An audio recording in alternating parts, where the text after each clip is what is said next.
জীবনের পথে চলতে চলতে আমরা অনেক সময় ভুলে যাই আল্লাহ আমাদের কত আপন, কত নিকটবর্তী। পৃথিবীর সমস্ত ক্লান্তি, দুশ্চিন্তা ও অশান্তির মাঝেও যিনি আমাদের হৃদয়ে শীতলতার পরশ ছড়িয়ে দেন, তিনি আল্লাহ।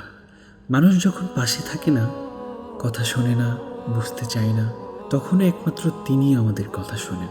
দিনের ব্যস্ততার ভিড়ে, সমস্যার চাপা আওয়াজে, ভয়ের অন্ধকারে আমরা ভুলে যাই যে আমাদের প্রতিটি নিঃশ্বাস তার রহমতের ফল। আমরা যখন দোয়া করে হাত তুলি, তখন আসমানের দরজা খুলে যায়, আর যখন সিজদায় মাথা রাখি, তখন আমাদের সব দুঃখ তার কাছে গলে যায়। যে রাতে ঘুম আসে না, চিন্তা বুক চেপে ধরে, সেই রাতে আল্লাহ আমাদের আরও কাছে থাকেন। তিনি জানেন আমাদের অশ্রুর গল্প, আমাদের বুকে নীরব আর্তনাদ। মানুষ শুধু আমাদের বাহিরটা দেখে, কিন্তু আল্লাহ আমাদের অন্তরও দেখেন, অতি সূক্ষ্ম ব্যথাটাও অনুভব করেন। আল্লাহর কাছে আছে প্রকৃত শান্তি, প্রকৃত ভালোবাসা, প্রকৃত নিরাপত্তা।